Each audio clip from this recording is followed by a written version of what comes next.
Jealousy will make you do some wild things, out of character and in character.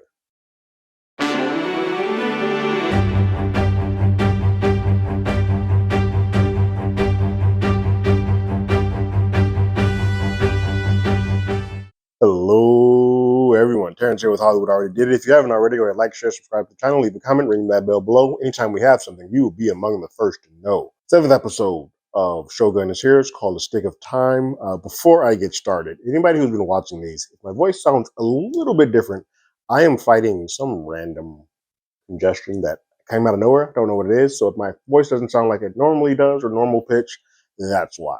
We're going to push through and see what we got here. Episode 7, called A Stick of Time, um, is a pretty dense episode. There's a lot that takes place in this episode. But we begin off with a good old decapitation. um, we see a war basically on its final seconds as a declaration of we won for Lord Toranaga is sort of hailed. But we see that it happened 46 years in the past for a young Toranaga. I think who they said was 12 at the time. A young Toranaga has led a team, an army into battle and won. He goes back to the general who previously declared that the war was unwinnable, and he has to perform seppuku on himself, commit suicide, and he makes Toranaga his second in this moment to be the one to finish off the deed. So he makes the initial stab on himself to sacrifice himself, and then Toranaga has to give the final death blow, and he does so. We fade to black, and that's just to sort of show you how this all sort of began for Toranaga. There's a bigger point to it later on in the episode, but that was just to sort of show you how it all started. He's been within war ever since. It is a sort of important piece and a kind of cool thing that it shows you how different he is than his own son. Is that he had not. They purposely pointed out that he had not been with a woman or laid with a woman, and he was able to lead this war. And it's sort of a unbelievable thing that a person would be able to do that and not have ever even losing his virginity. We come back to the present day, or present day for the series anyway, and Toranaga was last saying that he had to go have a conversation with his brother. Find out it's his half brother, who he's not on the best terms with, and he particularly is not that fond of. But he knows in this situation he has to go make peace because his half brother is in the hands and commands an army that will be able to sort of level back the playing field. Because the army that Toranaga had, unfortunately, a lot of it got decimated in the earthquake. Everybody knows pretty much that if he doesn't get his brother's hand and help in this war, the war is lost. They're not going to win this. He meets up with his brother Saiki, and they sort of take the piss out of each other to start off with. And it seems like it's that old brotherly bond that, okay, we give each other hell, but sure, I can have your back. I can take you in. There's more to that as we go along. Toranaga introduces Blackthorn, his Hadamato, who goes over to introduce himself. Mariko quickly tells him, like, hey, make sure you bow, make sure you do this, because they're all trying to sort of impress this brother.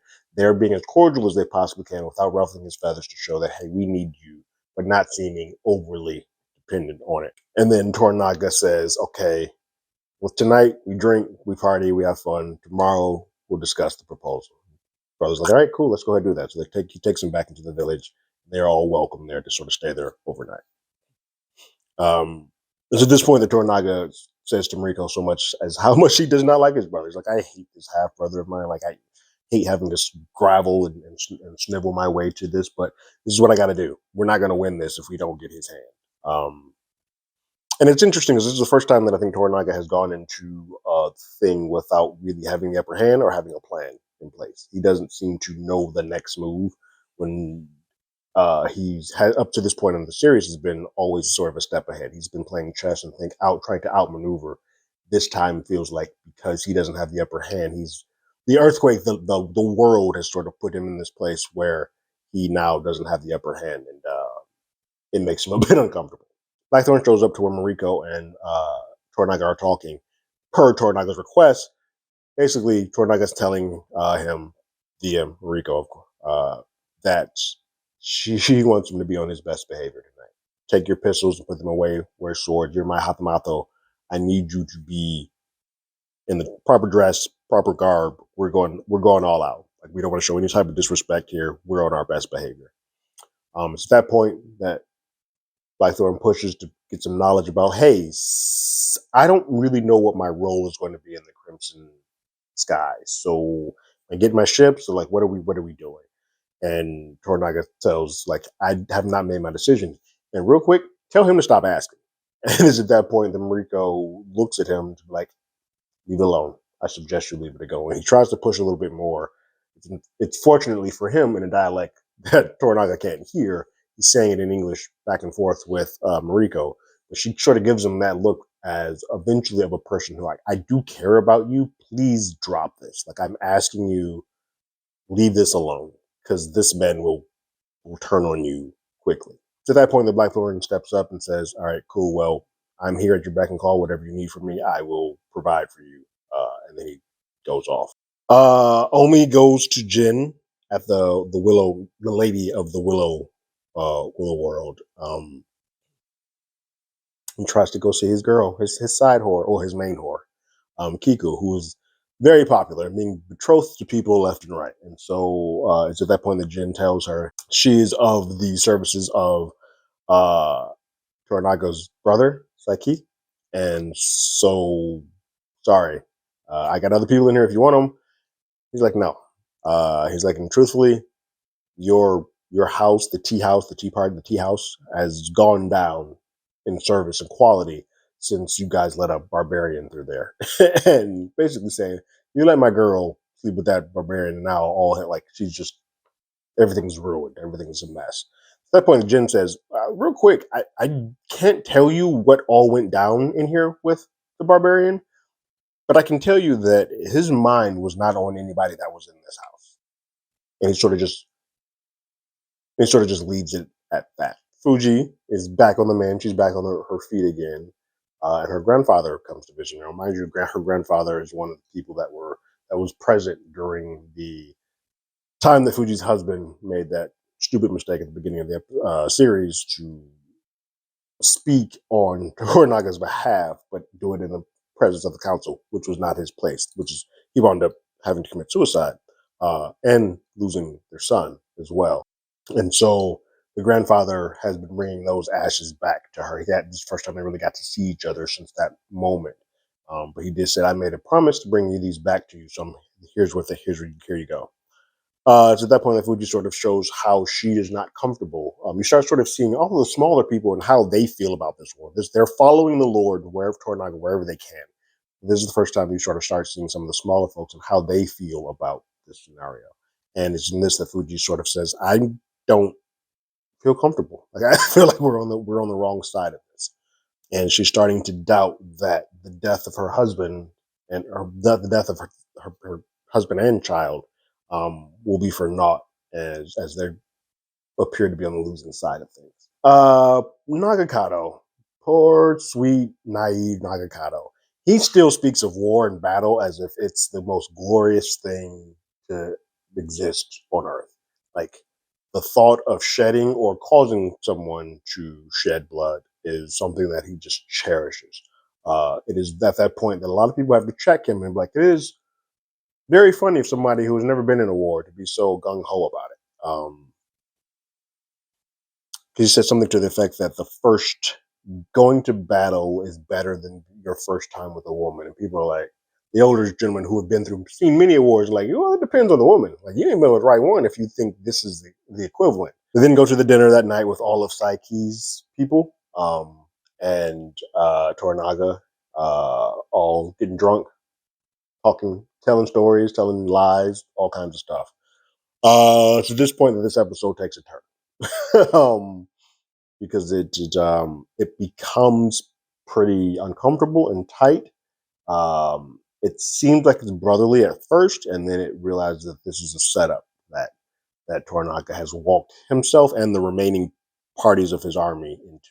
So at this dinner, there's Buntaro looking super sad, like a sad puppy. He's staring aimlessly at um, Mariko and Blackthorn, and while she's just doing her job at this moment, he's just there's so he's got like that. So let's say for instance Iago, if from our Shakespearean people, let's say Iago had talked to him about the sweet nothings that Othello's girl was, Desdemona was talking to. That's where he's at right now. He is just seething with jealousy. And Ami has sort of put two and two together with what Jin was talking about and sort of twist that knife a little bit to sort of see. It's like, oh, isn't it good that Mariko's such a good, loyal person to the Lord? That's great. Isn't that great? Clearly knowing what he's doing. On the other side of the table, Tornaga and his brother starts saying like, hey, let's bring up this deal now. Let's talk about what it is you're going to get me. Tornaga's like, well, let's leave all that to tomorrow. It's this point that the scene sort of changes, and his brother's like, "Well, are you going to give me the land of the Izu? The Izu would be a nice compensation." Um, no, F all that. Let's talk about that. Let's talk about it tonight. And he does a story about two stories. One, he tells a story about how great his Nakakato, his nephew, how great his dad is as a warrior, and the fact that he won his first battle and his first thing he got to behead the general there with one blow. Like he took him out in one blow. Um, and then the other story that he tells when he's trying to sort of put him on a level playing field and say he's not as great as everybody claimed him to be is that there was a point in time when their mother sent him to be a hostage, sort of keep an alliance together. And on that road to the location, he crapped his pants and he rode on that horse for multiple miles with a soiled pants. And it's to show you that he's human, sort of bring him down a peg. He's like the best way to say something so disrespectful is to then follow it up with, but I mean no disrespect. I mean we could like I'm telling you the most disrespectful thing that I possibly can right now, but I mean absolutely no disrespect, but all of it at the same time. He then asks Nagakato once more, is like, what would you prefer? Would you prefer the stories, the legends, or the truth? And he says, because the legend of me getting the Izu from this deal, from this proposal, would be great. But unfortunately, I've already received an offer that I can't refuse. And you start hearing words from Tornaga's clan that are outside saying, hey, we can't leave. We can't, all the places, the ways out are being barricaded. Psyche's people have us blocked in. They ask him on whose order, and at that point, letter is tossed off to one. I think, it's Fuji's grandfather, I believe, is there, and he reads it, and it's a letter that says, "Lord Toranaga has been asked to return to Osaka to serve penalty for his crimes, and give his response to the newest member of the Council of Regents. You guessed it, his brother. All these times previously, uh, Lord Toranaga had been playing a chess game and keeping one leg up. I feel like this is very much this isn't an Ishido thing. I don't think he's smart enough to come up with this machinations of treachery. Because it feels like Lady Ochiba knew Toranaga well enough to know that the person that she is going to go try to find some help in, um, is his brother. And if we can get to his brother before he can, we can get that leg up. And so they do. It's at that point that Psyche gives his nephew Nagakato an order of seppuku, suicide. Uh, and Nagakato's naively about to accept it. And his dad, Tornaga's like, no, don't accept that. What the hell are you doing? Stop. Um, and it's at that point that Tornaga says, I will give you an answer by sunset tomorrow. And his brother leaves and says, cool, none of you can leave here until that point happens. You guys are all prisoners of the Jiro until that answer comes. It's at this point that everybody sort of started kind of getting their affairs in order. Yeah, you got Tornaga going off to contemplate life, but Blackthorn is running through, spinning his wheels, trying to figure out, hey, like, if I get to my ship, I climb on backwards, go underneath here, and climb up the roof and do this backwards, and then flip 5 times and scratch the back of my hair. He's spiraling out, trying to figure out how he can get out of this, and everyone else is sort of just like kind of calm and accepting of the fate that they're about to have. And They're like, "What's wrong with you guys? Why are you guys trying to do something?" And Mariko's like, "Well, what would you prefer us to do?" He's like, "Do something else than just be calm and sit here."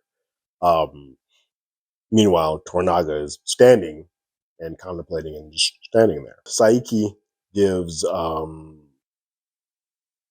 and Ami a letter or a package from Ishido. It's like, hey, you guys sent a person there to Ishido to gain or to get some type of peace written on you guys' behalf. And this is the response that Ishido gave you. And it was that person's head in a box. My head in a box. Yeah, that's a no. Negative. Sorry, you guys are in fully with with Lord Tornaga. Made your bed, that's where you're gonna be laying it. Tornaga finally comes down off his descent and kind of contemplating and thinking about what he's going to do next.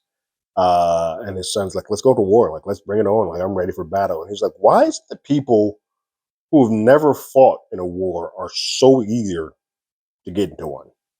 Um, and that just shows you a little bit of the naivete of Nagikato, how he's gung ho and really wants to do it, but he doesn't think about any of the ramifications that sort of come with it. He just like, I'm going in, I'm going all in, I'm going all in. And I'm doing it for honor. I'm doing it for honor of my father. I'm doing it for honor of our family. I'm doing it for this. But he never really contemplates what the bigger picture is or what it is to actually even take a person's life. It's just go, go, go, go. When Mariko was making the negotiations with Jin to get Kiku for a week for Psyche, she made a promise that Jin would have a stick of time, which is like a moment at the ear of Lord Toranaga. She chooses to cash that in now, which is seemed like odd timing, seemed like piss poor timing, but she's like, hey, I need to make my sort of decree now. And Toranaga grants her that because if Mariko did that on my behalf, then cool. Then let's go ahead and have that talk. It's at that point that she wants to garner more security for the Willow World and set up wherever they are in Edo, the plan, the world that Toranaga is trying to create and build. Whatever you build there, can you save some space so that we can put a Willow World there, so we can become a more reputable place. So we can kind of grow and foster this to be more than just what it is here. It's at that point that Toranaga is like, well, I don't have, you may not have heard, I don't have long for life here. And she's like, well, I would like this to be with or without you. So you can put it in decree somewhere or make it happen. But I want to put this time in and get that in. She knows that she doesn't want to put all the stuff that she's put into life, the looks, the beauty, the youth, all that is sort of gets discarded and they get thrown away as they get older. As they age, they become some matter less. So she wants a piece of the pie and make sure that she can hold on to some sort of relevancy in whatever world that they do create in this new place. She's like, and people are going to want to have what we fund, what we do, they're going to want to have that there. It's better for us to provide that as opposed to like some random dirty brothel that sort of occurs. Toranado's like, this is a cute idea and all, but like, I'm about to die. So this is irrelevant information to me right now. Like, I don't know what you want me to do with this. Um, it's at that point that Jin is like, I was born in the gutter. Like, I was trash and I clawed my way out. I did whatever I could to get to where I am and to sort of now be a reputable person. People come to me for certain things. They look for services. I provide that for people. I am now a recognized and notable name. And I feel like you have done a lot of those same things in the vibe and the path that you've gone on. So there's more in common with us than I think meets the eye. Plus, I feel like, and then she's like, plus, I feel like you got something up your sleeve. Like, you're not going to just bring your team to this place and not have something planned. And Tornaga's like, I got nothing. So that's my bad. Why would someone with so many advisors and so many spies just walk into an open trap like this? Like, he had to have seen this sort of coming. He didn't. Whatever blinders he may have had, maybe it's because it's family, uh, he didn't see this one coming. She's like, well, my bad. I read this wrong. I misunderstood. Perhaps I'm just some old whore because I did not think that was what you were doing. Uh, the stick of time is finished, so I leave you be. She takes off. Then we see two scenarios. Yabu gets into a hot springs to sort of relax and kind of just get away. He does it on his own. He gets away. He knows his time is short. You got a lot of people sort of just taking time to reflect on what is about to happen. Like they know the writing's on the wall. If and when Toranaga gives himself up, that means then a lot of the other people that are on that team, specifically Yabu and Ami too, because they were supposed to be with Ishido, they are also going to suffer the same fate. Ami and Nagakato are in another spring and they're talking, shooting a little bit, and it's the point that Nagakato starts sort of speaking ill of his uncle, call him a spineless pig, and then he shows up and he overhears that. Starts saying like, "Oh, spineless pig! Like you've never fought in a war, you never fought in a battle, you don't know what in the hell it is you're talking about." Yabu, after his hot spring soaks, he goes to see Blackthorn and kind of gets frustrated. Takes out a lot of the frustration that he has about just the situation he can't handle out on Blackthorn. Mind you, Blackthorn can't understand a word that he's saying, but he's kind of just like complaining about um, the situation that he's in. He says, "I bet you now would rather have been in that boiling pot," which we sort of saw at the beginning in episode one or two, when the boiling pot was done for the whole land. I'd much rather be in that boiling pot now than what's coming to you. And obviously, Blackthorn's like, "I don't know what you're talking about." Um, but it's also important that Yabu just starts saying, like, look, I've avoided death so many times for it to keep coming back upon me. And here I am now, and I've got nothing I can do about it. Like, I am at the mercy of whatever the heck Lord Toranaga decides to do. At that point, he sees Blackthorn's swords and gets just even more frustrated. It's like, you don't even know what the hell to do with those swords. Those swords are given to you. You have no clue. Like, and he's pulls out his sword and tells him to be like, pull out yours. Let's see what you do. He knocks out his hand. He's just making a point that like, you have this. Our Lord keeps putting people in position and he has no idea what the hell is going on. And he's got you doing this and you don't know how to freaking carry this sword. Mind you, off to the side is Buntaro just watching, being that sad puppy dog, looking, trying to get in. And then there's a point where Yabu knocks Blackthorn down and his sword is taken away. Buntaro's like, that's my moment. Let me get in there. He slides in there and puts his sword to Blackthorn's throat and just stands there. So that Blackthorn's like, just end this. Just put me out of my misery. Just go ahead and take this over with. And obviously, Buntaro can't understand that, but he's like, in this moment, you can't do it. And he can't do it because he falls under Lord Toranaga. Because Lord Toranaga has said this man has decreed one thing. He needs a clearance from him before he can ever touch him. So he's like, even though he really wants to take this man's life, he can't do it right now. So he takes off. Yahoo just throws a quick line in there like, see, I saved you. Nagakato, again, there's a lot of foreshadowing, a lot of writing on the wall in this episode for him. He has a conversation with Fuji, and he speaks highly of Fuji's husband, who was deceased, which is why I think the ashes were brought back and sort of jog our memory that he was a person that played a part in sort of who she became and how these all sort of connect. But Nagakato was very honored by him and saying, I respect what he did for my father and how he stood up for my father. And that really means a lot. And Fuji's kind of just like, well, we do what we can when we can. It's a way of saying that, hey, whatever you are able to do, some people step up to the plate and they do what they can for their Lord. Like, I can do this now for him in reference to taking care of Blackthorn, my husband, so forth and so on. I don't think that's something you should tell a naive kid who was willing to just bring his sword out at any point in time, but here we are. We come back to Toranaga riding a will, and he's giving the land of Okasaki to his grandchildren.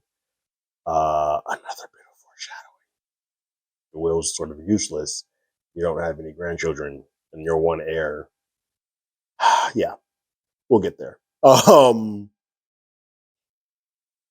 He also does right by Jin and says, real quick too, you put in there, can you give 2 pieces of land to Jin for whatever she wants to do with it?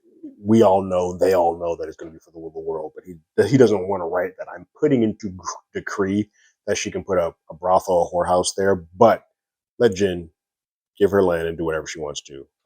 And that's put in there. And so her sort of crawl or claim to keep grasping at new stuff and be a fighter worked out in her favor. The stick of time came to a benefit for her. So at that point, the Mintaro comes in asking for a permission slip to go kill Blackthorn.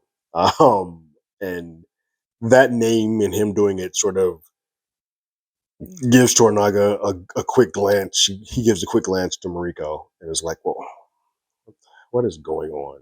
He's like, I thought I sort of ended this with separating you guys off, and you, why is this still a thing?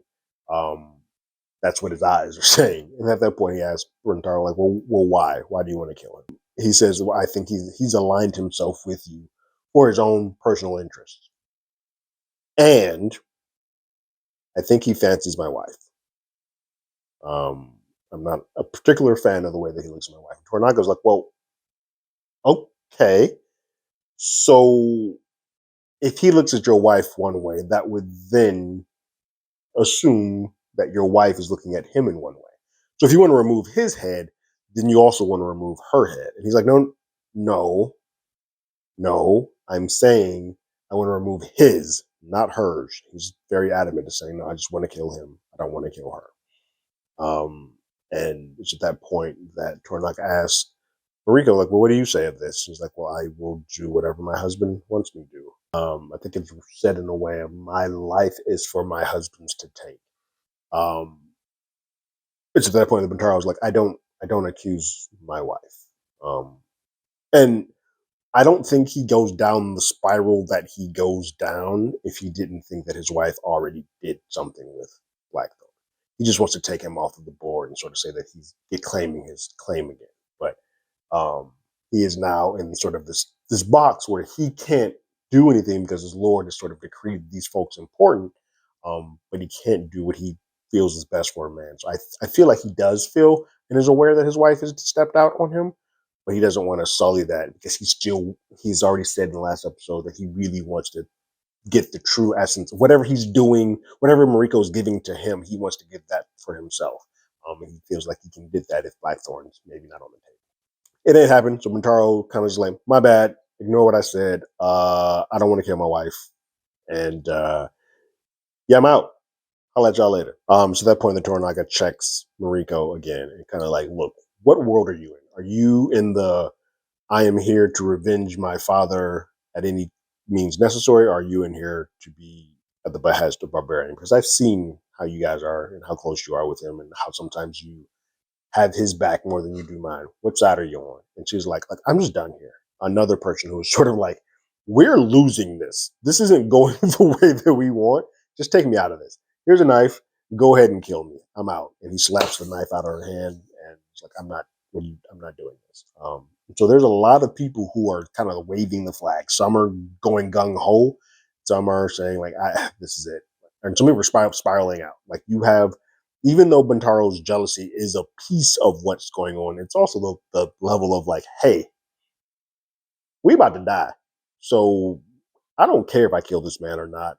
I just want to, and this last thing, I want to fight for my wife or what I think is correct.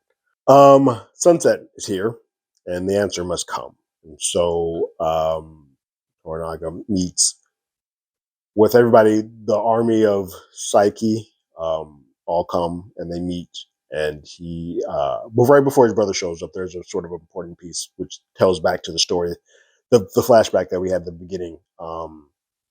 His right hand, who was the person who was behind him when he was a young man in the war, when he gets seconded, he's like, well, real quick, why didn't you stand up for me when my brother was telling all these fanciful stories? And he's like, he brings up the one about pooping. He's like, no, that one's whatever. It's a lie. I don't care about that one. The one in regards to me doing it in one blow. He's like, yeah, that was a mess. Yeah, it took about 9 blows to get that head off of there.